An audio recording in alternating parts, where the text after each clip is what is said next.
So in this series, we are, or I am actually putting up where I go through your comments, but more in a video-like response, just to clarify the points, or to put the points into perspective that we care about and that we think are important.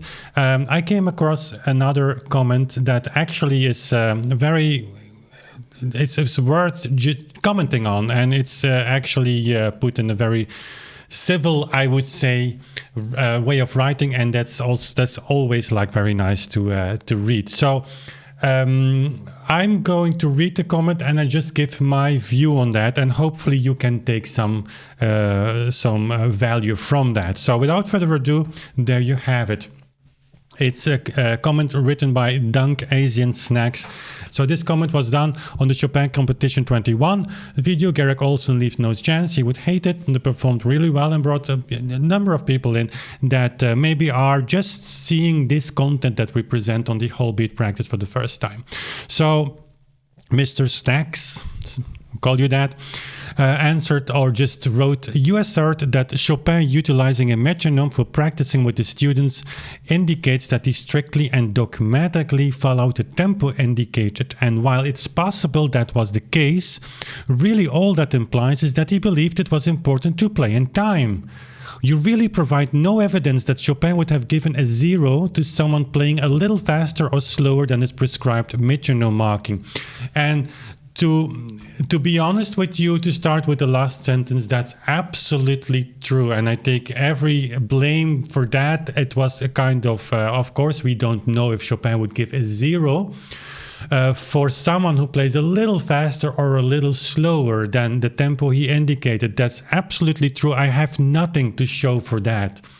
What I do can say about that is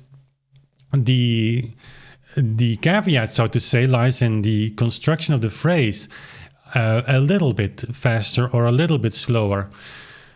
All the performances that we hear, and I'm not maybe all the performances, but in general, the tempi differences, the differences in tempo are not a little bit. They're moderate to a lot.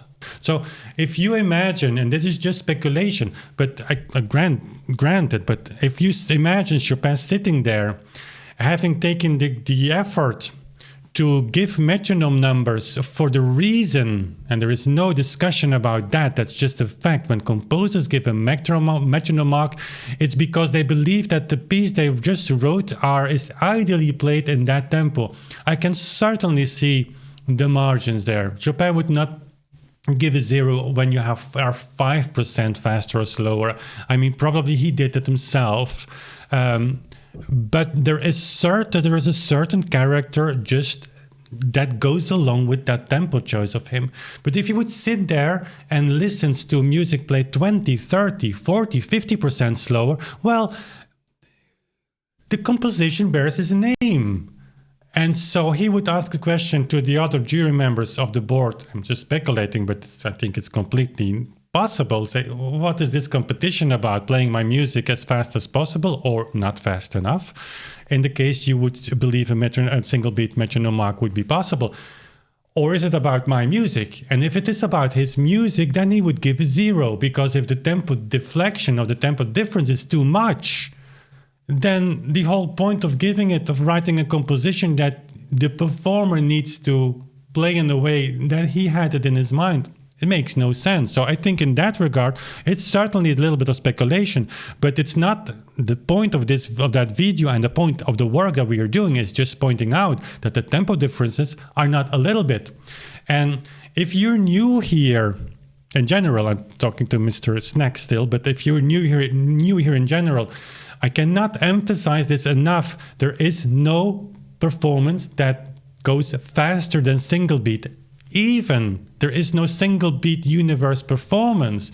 If you say, I don't believe whole beat, I cannot see that it is true. So single beat must be true, or modern reading must be true, but there is nothing to show for. I'm not saying that some people do not reach that level of single beat performance speed in some pieces, and then it's like unimaginably fast.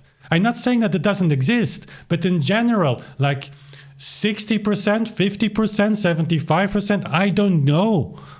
But even if it's 50%, and definitely is 50% of the pieces that people will never be able to play a tempo, and it's not a little bit slower, it's like 20, 30, 40% slower, then we have a problem. So there is not something like people play a little bit faster or slower. They play all slower to considerably slower, to much slower. That's the problem.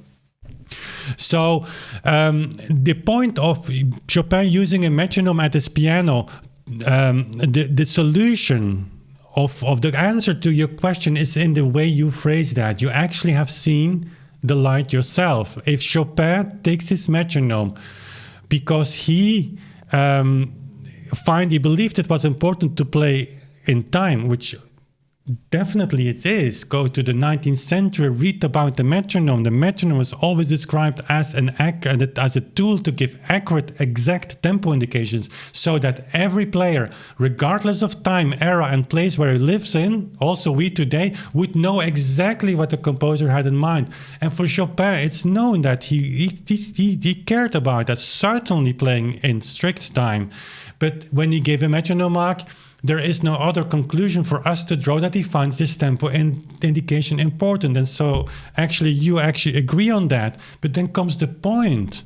There is, first of all, not anything dogmatic in following that. Following a tempo indication by the composer is just positioning yourself as a musician under the level of the composer as a servant to serve his or her music.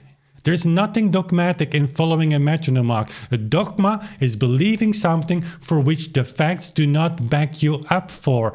The single beat believer, so to say, that's based on a dogma. Because it's based on a dogma that, in spite of the fact that we will never reach a level technically, and we know that after, our brain, not going to digress on that, but our human bodies are at the end of what we can produce and can do in terms of number of notes a second.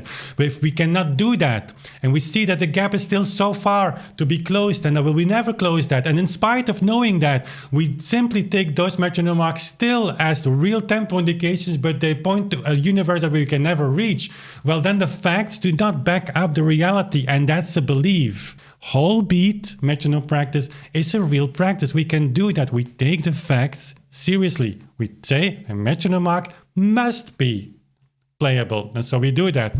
But if Chopin really believed it was interesting, as you're saying here, then you exactly have that problem, because he would never be able to take his metronome, and that's our entire point.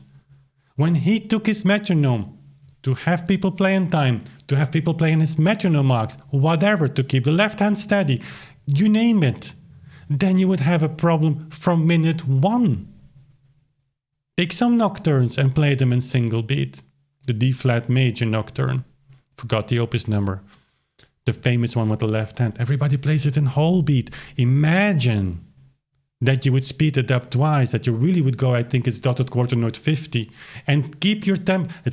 Nobody does it. Even people who try to prove us wrong uploaded that piece on their channel. It's quite funny, actually, and play it slower.